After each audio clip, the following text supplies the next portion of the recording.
Okay, this video is going to be on prime numbers.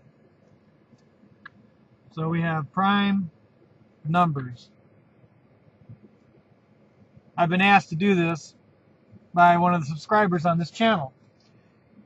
So a prime number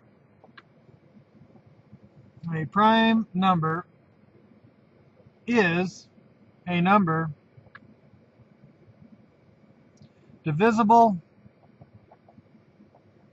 by itself and 1.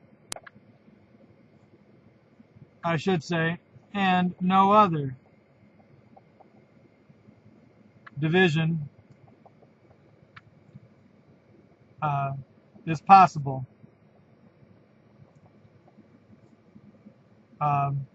with a 0 remainder.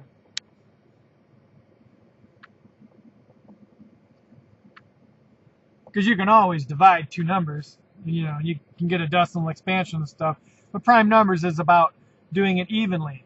So like 6 is not prime.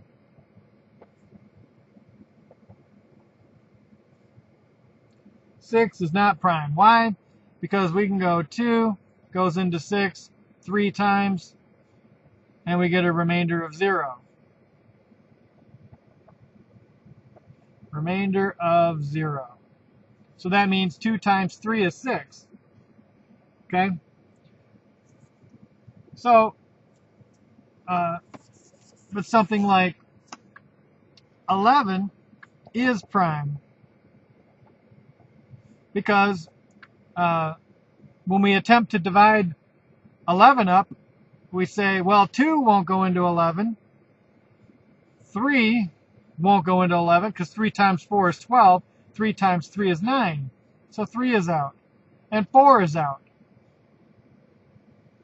And you only have to go up to the square root of the number. So the square root of 11 is 3 point something. Square root of 11 is equal to 3 point something. Something. I can go right out to the edge. Okay, good. So 3 point something. Why? Because 3 times 3 is equal to 9, and 4 times 4 is equal to 16. And 11 falls in between 9 and 16. And so I only have to go up to 4. Go just past the square root. So I found that 4 doesn't work, so 11 is prime. And that's how you can check for primality. That's what we call it. Primality check. And that is trial divide by each number, each prime number,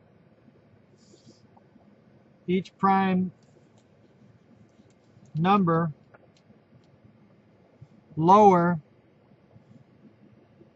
than given prime, or given number I should say, because that's what we're checking, whether it's prime or not.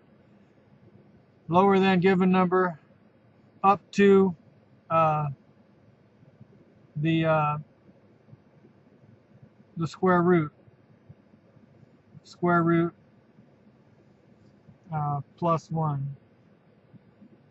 I should say not plus 1. How about round it up?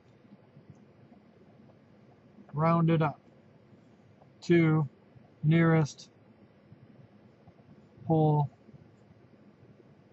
number. And you might be okay rounding it down, but just to be safe, I always say round it up. Okay, so that's our primality check. So all my text is there. So primality check. Trial divide by each prime number lower than the given number up to the square root and round it up to the nearest whole number. Okay.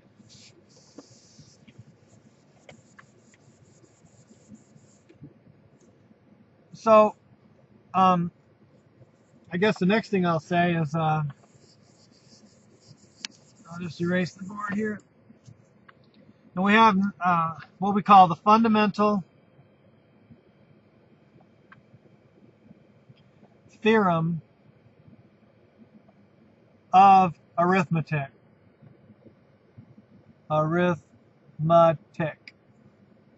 And that is every whole number. I shouldn't say whole number, because 0 is a whole number. Every natural number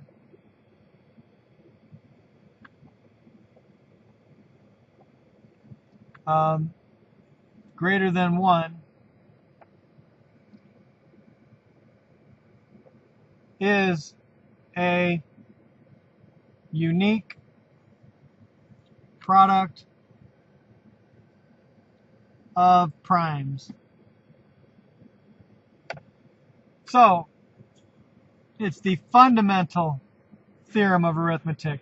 Fundamental means of prime importance. Theorem means that this has been proven true. I think Gauss proved it, but there might have been other people that have proved it differently. In math, we don't get to use anything until it's a theorem. In physics, we have what's called theories, which, you know, they're not absolutely proven true. They explain the data, you know, best, and so we work with that. But in math, we don't use it until it's proven true. And so this theorem idea is, you know, very important in math. It's what drives mathematics. And arithmetic, of course, is the lowest subject of math. It's prior to algebra. This is how, you know, adding, subtracting, multiplying, dividing numbers. And that's what arithmetic is all about. Raising the powers, taking square roots, you know, all that stuff is the province of arithmetic. Calculation, I guess, would be it. Calculation with the raw numbers. And so this fundamental theorem of arithmetic drives everything in arithmetic. And so when we have something like 6/8, we would like to reduce it, so we see a common factor of 2, so we can divide by 2, divide by 2. 2 are primes, right? So then we get 3/4. And we call these relatively prime. Relatively prime numbers. And these are numbers that may not be prime themselves,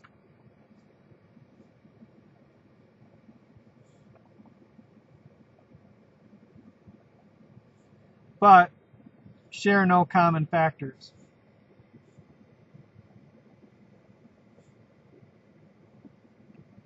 And so 4 is not a prime number. It's 2 times 2. But 3 is a prime. But 3 is not contained in 4. And since 2 is not contained in 3 either, these are relatively prime. And so that's how we know a fraction is reduced.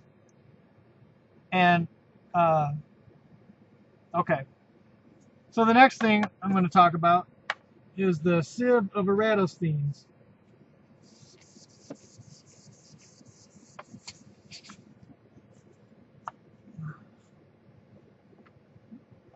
The Sieve of Eratosthenes, probably an S. It's one of those ancient Greek guys. Those guys were pretty smart way, way, way back in the day in ancient Greece. So, you know, got to give it up to those guys. But the Sieve of Eratosthenes is he showed how you can build a list of prime numbers. So 1, 2, 3, 4, 5, 6, 7, 8, 9, 10, 11, 12, 13, 14, 15, 16, 17, 18, 19, 20. So what he said, and this goes on forever. I'll put a ... over here to show that this table goes on forever. So what he said was, okay, we'll start with 2. Knock out all the multiples of 2. So 2, 4, 6, 8, 10, 12, 14, 16, 18, 20. Okay, knock out all the multiples. Oh, see, I'm going to knock out all my other multiples too.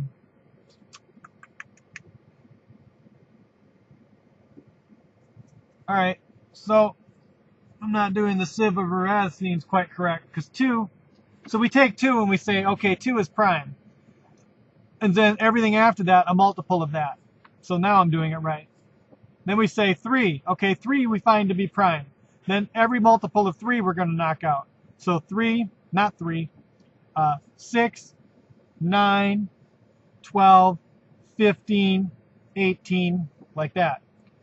And then the next one here on the list is going to be prime. So 5 is prime. So we're finding a running list of the primes. That's what the Sieve of Eratosthenes does.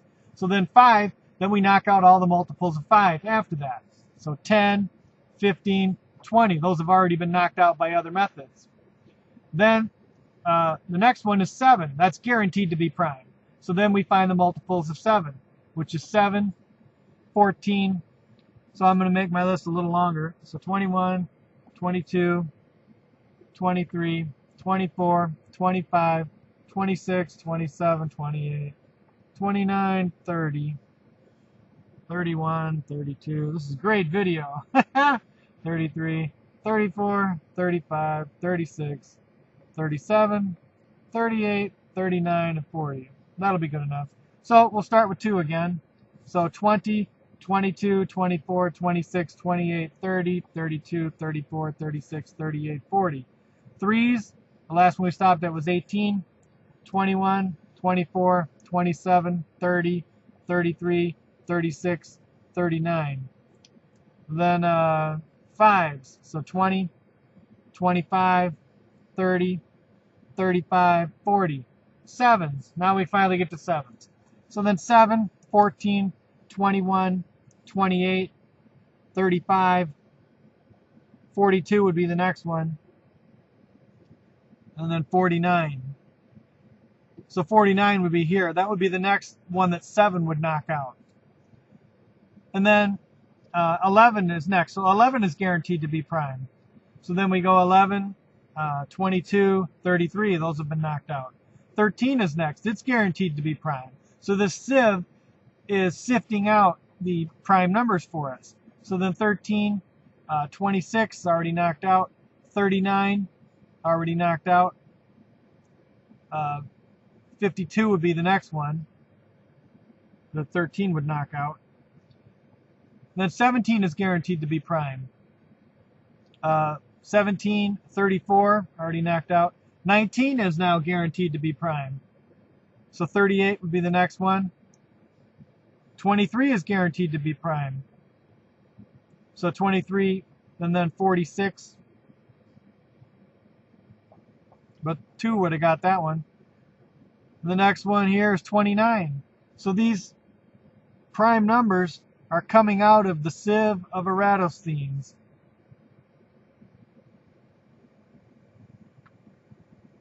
(17, 23, 29, 31, 37). Those are all primes. So the sieve, and nowadays with modern computer programming, we use this technique, the Sieve of Eratosthenes, to find long lists of prime numbers for us. And it's very quick. You can rapidly, program it in. It's really nice, and it works. So this is an ancient Greek guy, helping out with modern computing. And so that's the Sieve of Eratosthenes.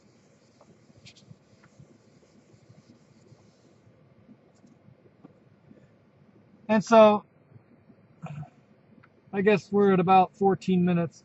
So I'll have to do a prime numbers part 2, but we'll talk about LCD and GCF in the next prime number video. Thank you for your time.